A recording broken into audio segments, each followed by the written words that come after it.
Tactics নাকি জগা খিচুড়ি সেটাই বোঝা গেল না। এশিয়ান বাছাই পর্বের গুরুত্বপূর্ণ ম্যাচকে মনে হলো যেন খেলোয়াড়দের ওয়ার্ম আপ ম্যাচ। গুলিস্তানের পেপ গার্দিওলার আরও একবার ভুলভাল সিদ্ধান্তের বলি হতে হলো বাংলাদেশ দলকে। সব মিলিয়ে প্রশ্ন, আর কত কি হলে জাতীয় দলের ডাগ আউটে থাকবেন কাবরেরা? আরও এক ম্যাচে কাবরেরার ট্যাকটিক্স নিয়ে বিস্তারিত থাকছে প্রতিবেদনা। বিখ্যাত কোচ হোসে মরিনহো একবার বলেছিলেন, আপনি বল পজিশনে রেখে বল বাসায় নিয়ে যান, আমার বেশি গোলে ম্যাচ জয় পেলেই হবে। হ্যাভিয়ার কাবরেরা বোধহয় মরিনহোকে আইডল মানেন না, তার আইডল সম্ভবত তিনি নিজেই। বল পজিশন রাখেন, তবে সেটা কোন উদ্দেশ্যে তাই বোঝা গেল না।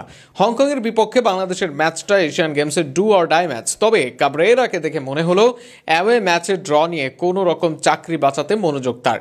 সেটার প্রতিফলনই দেখা গেল মাঠে।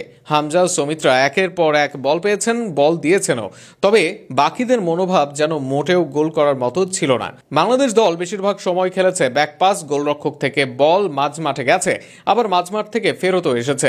কাজের কাজ হয়নি কোনো কিছুতেই। দলে হামজা সৌমিতদের মতো মিডফিল্ডার রয়েছেন, তাদের সঙ্গে আপনি আবারও নামালেন না জামাল ফাহমিদুলকে। মাঝমাঠে কন্ট্রোল নেওয়ার চেষ্টা করা হলো না, উল্টো একের পর এক ব্যাক পাস দেওয়া হলো। আক্রমণের চেষ্টা করা হলো লং বল থেকে, তবে সেই লং বল উইঙ্গাররা কাজে লাগাতে পারেননি। অবশ্যই এই সমস্যা নতুন নয়, দলে নাম্বার 9 নেই, আপনার দলে নেই তেমন প্রোফাইল হেডার।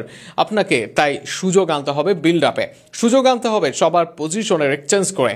কিন্তু একের পর এক ক্রস যেভাবে ফাঁকায় দেওয়া হচ্ছিল, মনে হচ্ছিল যেন আর্লিং হ্যালান্ডের মতো নাম্বার 9 আছেন মাঠে। শুরুর গোল হজমের পর তাই গোল দেওয়ার বড় আক্রমণ দেখা যায়নি বাংলাদেশের, বরং ব্যবধান কম থাকায় ছিল মনোযোগ। উল্টো হংকংকে একের পর এক আক্রমণের সুযোগ দেওয়া হয়।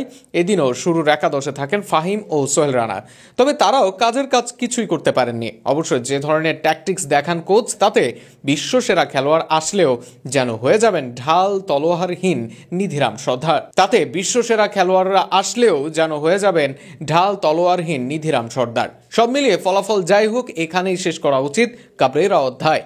নতুবা আগামী দিনে বাংলাদেশের এই সম্ভাবনাময়ী স্কোয়াড কাজে না লাগাতে পারার আফসোস ভক্তদের থাকবে অনেক দিনের।